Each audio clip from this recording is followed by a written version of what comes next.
Hi Capricorn, happy damn new year to you. Welcome to your January 2025 AstroTarot with me, Raphael from Radiant Reality. Happy damn birthday to you. I truly hope that you, wonderful human, have a fantastic solar return if you are celebrating and you're watching this for your sun sign. I hope that you fill the day of your birthday with a little bit of everything that you want your entire year ahead to have in it. Now remember, whenever I'm talking about astrology, I am using whole sign tropical Western astrology, so you always want to check your ascendant first and then your sun sign and then your moon, give or take what's going on in that sign. With that said, I would like to bless my decks of cards with all forms of love, light, peace, prosperity and abundance, and I pray that the messages that come through are ultimately clear and concise and they help you on your path to your highest vibrational good. So my dear Cappies, happy damn birthday to you. You guys know I absolutely love you.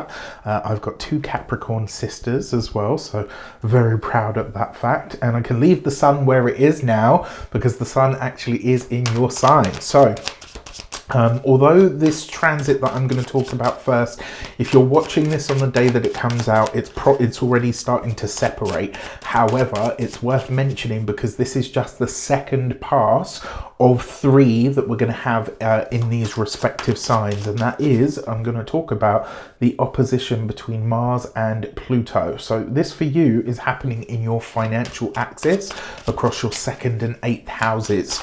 So this could bring up tensions, challenges, issues, conflicts, you know, things could really boil over here. So it's just something that I want you to keep in mind, right? Financial and or emotional conflicts could arise at this time.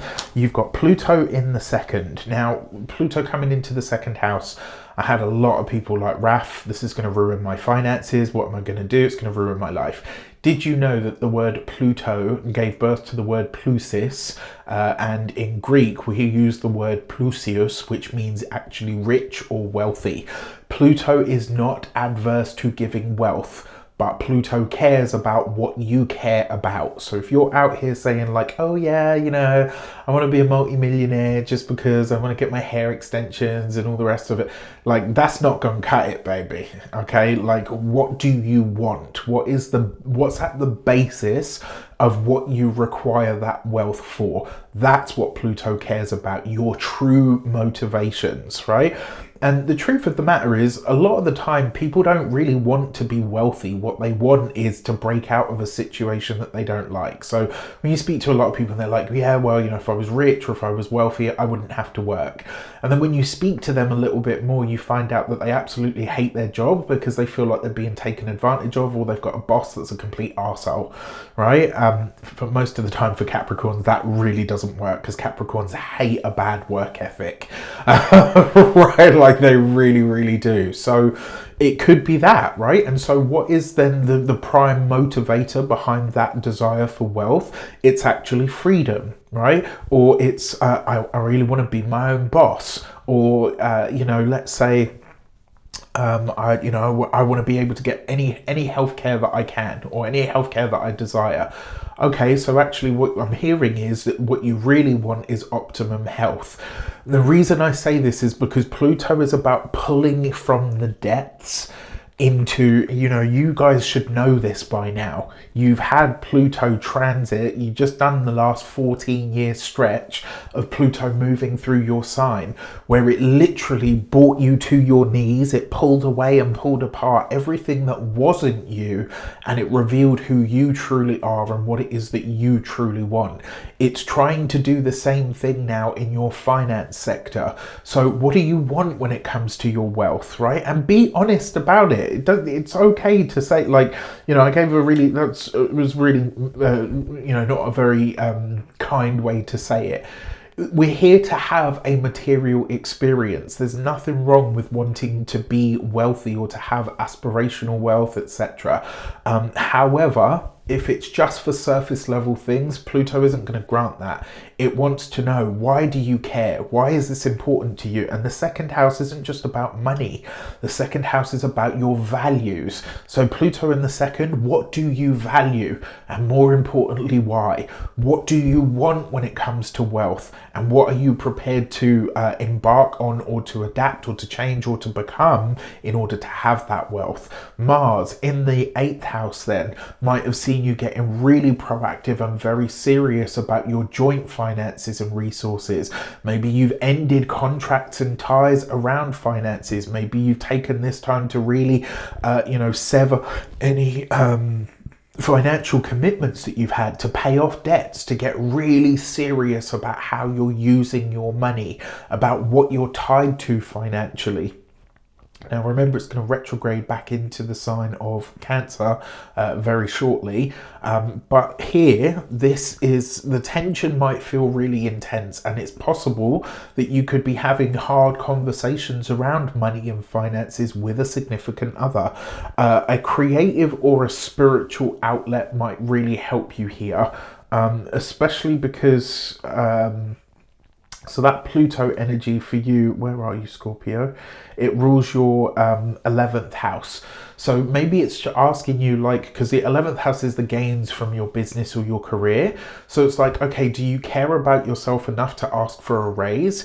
Are you going to get creative or spiritual about processing, especially because the 8th house is for you is ruled by Leo, which is a creative energy. So this might be a time where you start to get really creative about how you make money or pull money in, but it will require you to take some kind of, to let go of any toxic patterns of control or dependence or codependence when it comes to your financial outlook or experience. For this, I don't know if I shuffled these. I think I did, but I'm just going to do it once more just to make sure. All right. And so for this, you've got the 4 of Swords, the 3 of Cups, and the Lovers card. Interesting, because before I shuffled, the Lovers was the first card that I picked up that I turned over. So it's obviously meant for you. There's decisions to be made here, especially around connecting to or reconnecting to people that have a very similar outlook to you. You know, they say, like, if you are what you hang with.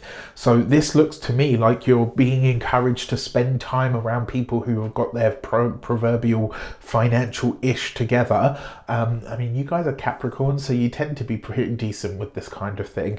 What I will also say to you is the 4 of Swords with the 3 of Cups is saying that maybe maybe you're too tightly controlled or rigid when it comes to enjoying the fruits of your labor. It can't just be all work and no play. It can't just be all saving for a rainy day and never enjoying your money. And with the Lovers card here as well, it's possible that a partner or a significant other might be saying to you, yes, I understand the value of putting money aside, but actually we don't do anything. We don't have any life. We don't go out. We don't go out to eat. We don't go out for date nights. We never go on holiday. And it's like your partner, if you have one, is saying, no, that's not going to cut it for me anymore. And then there's you saying, well, we're trying to do this and this and A, B and C. And it looks like you're going to have to find a middle ground here somewhere, Capricorn. All right. So on the 3rd of January, Venus is going to move out of your 2nd house where she's been blessing you and into your 3rd house of communications, conversations, siblings, your immediate environment, and she's bringing that harmonious connection. Venus is diplomacy. Venus for you rules your career, and it also rules your creativity. So this could be a time where you get really proactive, or you're having really great ideas around how to advance your career. This is a wonderful transit because Venus is exalted in the sign of Pisces. And this might also bring a creative inspiration that enhances like your professional life in some way. Third house might also reveal a toxic communication pattern of some sort that needs to be healed. Remember, Venus brings ease wherever she goes. So she might sort of reveal this and say, yeah, we need to clean this up a little bit. We need to tighten this up. It really is a time to bring more beauty and ease into your connections, and anything that makes you feel good, right? That is communicating good things to you is worth paying attention to. It could be a heartfelt conversation, Venus in the third. It could be a creative project, Venus in the third. Venus is guiding you towards more harmony, more creativity, but also more wonderful communication.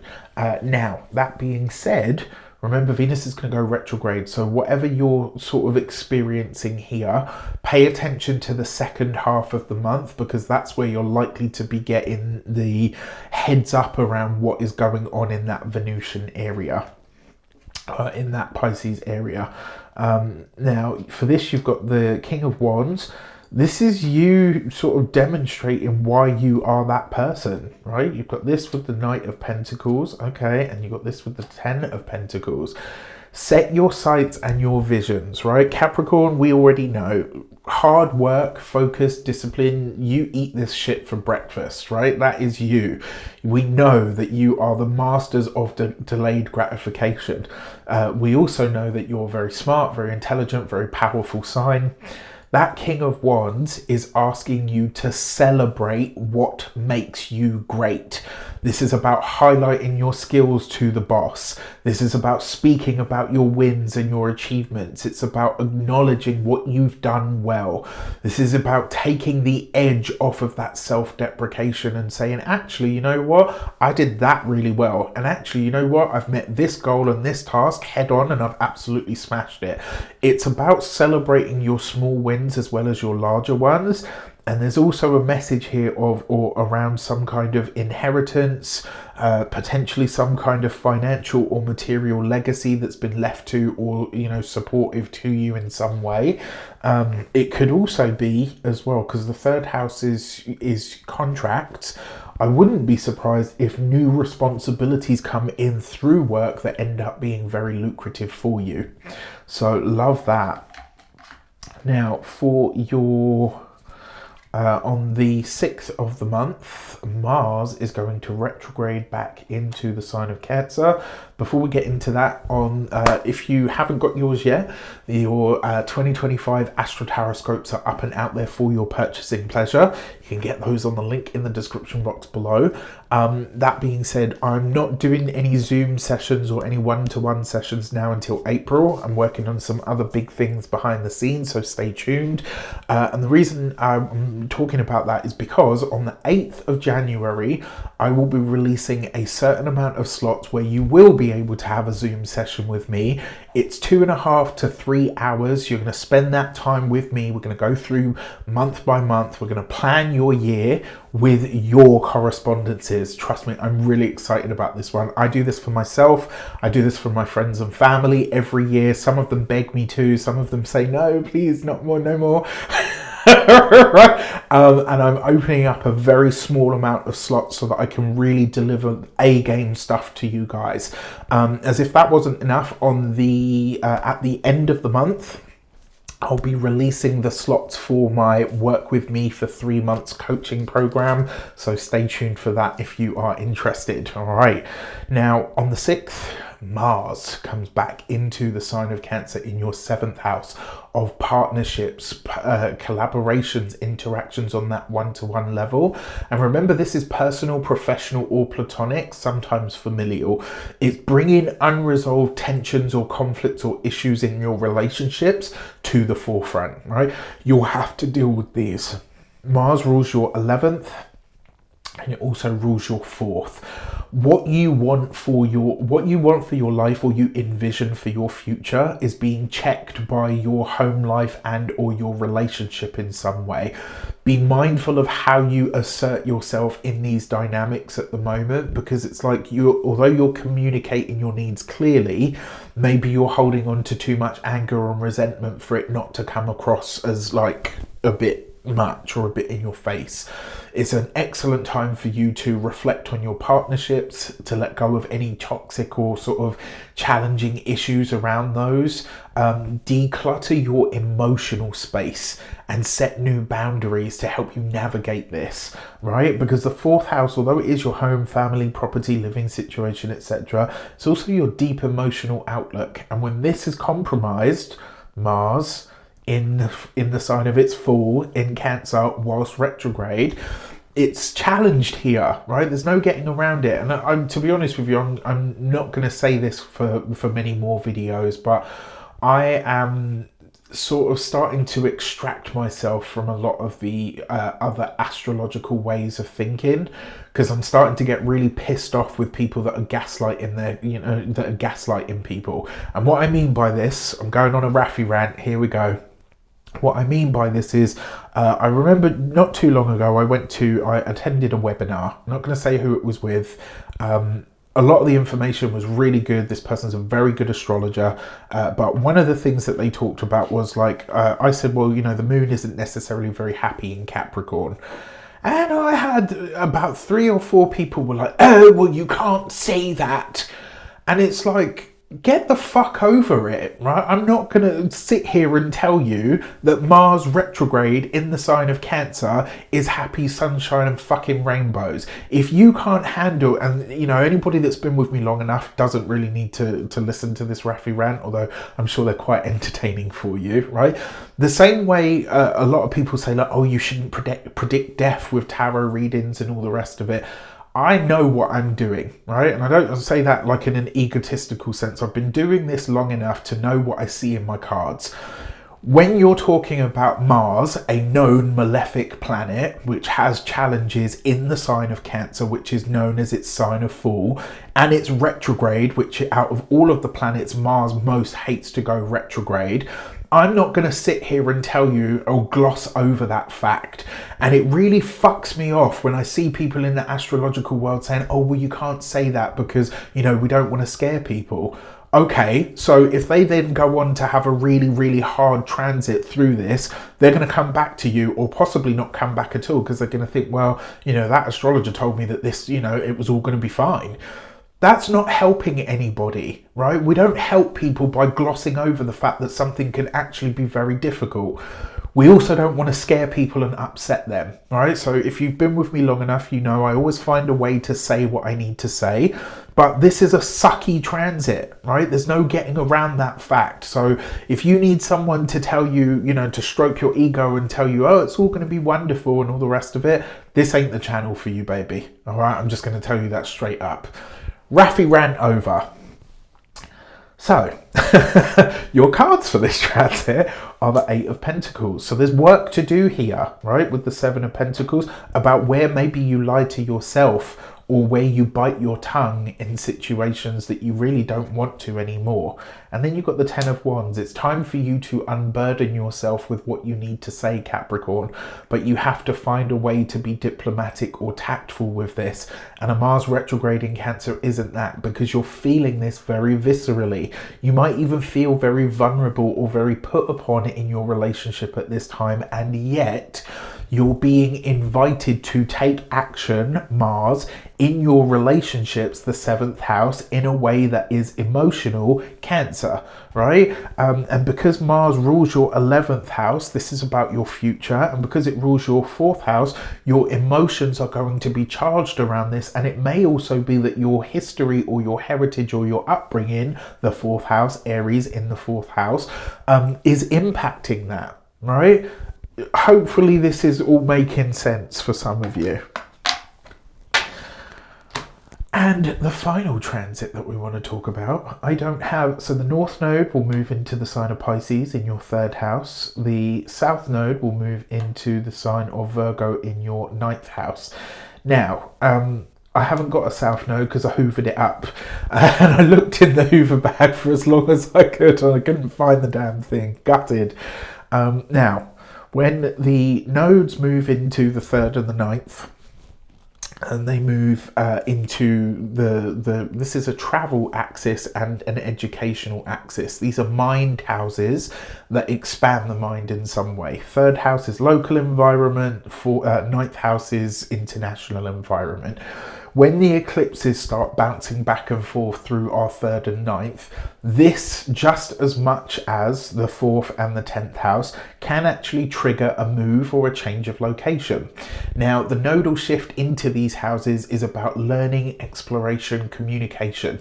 The North Node in Pisces in your third house is inviting you to trust your intuition when it comes to communication, when it comes to learning, when it comes to up-leveling your skill set. This next 18 months is a really great time to up-level your skill set so that you can start getting more responsibility and therefore more money. It could also be that there is a new job that comes in on the horizon. It could be that there's new work that comes in for you. Maybe you start using skills in new ways or on new ideas or endeavors. So that could be really nice.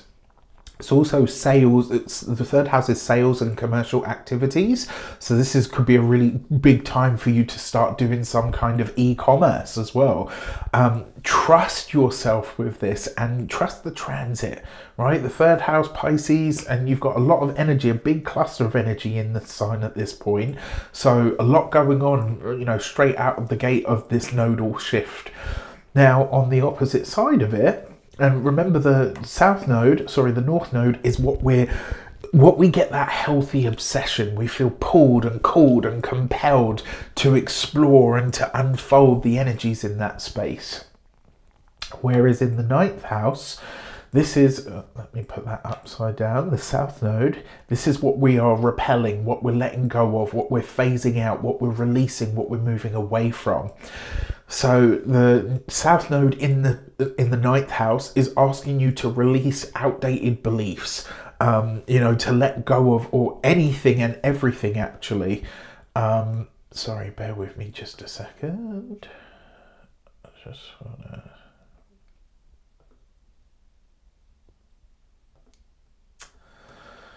I've just lost my place and I've also lost my train of thought, so it's like double bubble.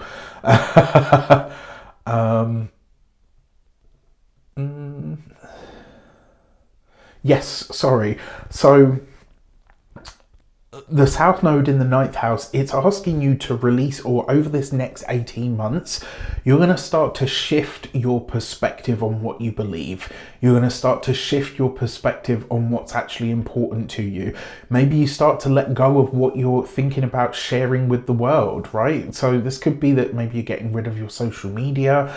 It could also be that you start getting really into releasing ideas and beliefs or thought forms that really, it's not even so much that they don't resonate with you. It's more a case of, wow, that religious thinking has actually really held me back, or actually that belief system that I was given through or via my family doesn't really feel like me anymore. Could also be that you maybe letting go of a rigid or an old world view that sort of, although it makes sense, it's kind of limiting in some way. Possibly a time for you to declutter or detoxify your mental space, and really embrace a more holistic sort of approach to life, to learning. Ninth house is publishing as well, so it might not necessarily be that you're letting go of that book that you're writing. It could be that you're letting it out into the world, right? The work is finished and now I let go of it. And that's what happens, whether it's with YouTube, whether it's with a podcast, whether it's with a book. Once you've finished creating it, you put it out into the world. It doesn't really belong to you anymore. This is one of the reasons,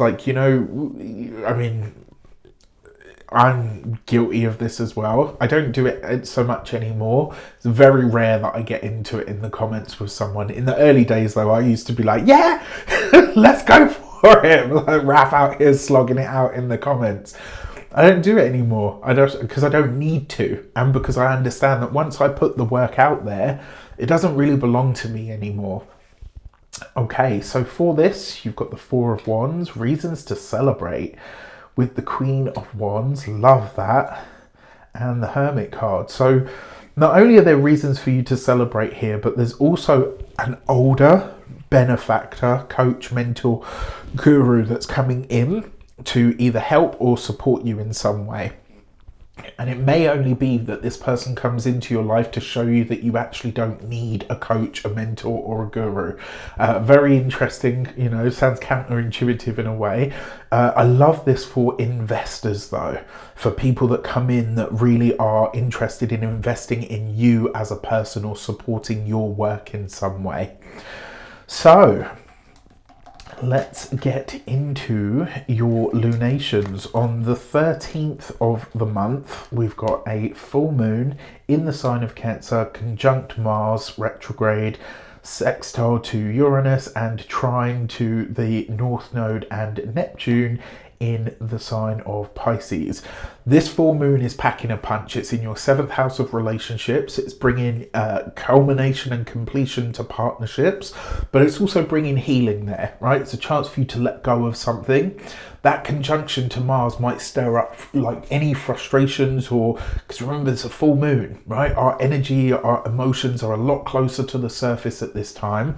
Now, the trine to Neptune and the North Node in your 3rd house means that if you're willing to have the hard talks, if you're willing to have those conversations and, you know, do so with compassion and empathy and authenticity, all things that are Piscean in energy, maybe not so much the Neptune energy, but Neptune brings the healing. If you're willing to have those hard, open conversations from a place of empathy and compassion, actually this full moon could do wonders for your relationship. It's definitely a time to let go of and release any sort of toxic relationship habits, especially around things like codependence and all of that sort of stuff. I often say to, like, when people say to me like, oh, you know, we're just not getting on, or my clients and stuff, I often say to them, before you were parents, you were husband and wife, right? Or husband and husband, or, you know, wife and wife, etc. Before you were husband and wife, you were boyfriend and girlfriend. Before you were boyfriend and girlfriend, you were kind of friends that got to know each other, that liked each other enough to say you can stay, right? So sometimes what you need to do is bring the fun, the joy, and the friendship back into it. And I say this because Mars rules your 11th house. Maybe, and it's a retrograde Mars, maybe what you need is to bring more friendship back into the relationship, rather than just, we have roles in our relationship and this is how we have to do everything. Uranus in the 5th house of creativity and joy, sextile in this moon, might bring a creative shift or an inspiration that challenges you to see things really differently. So I kind of like this one. All right, let's see what the Human Design Oracle deck has to say about this. And for this, you have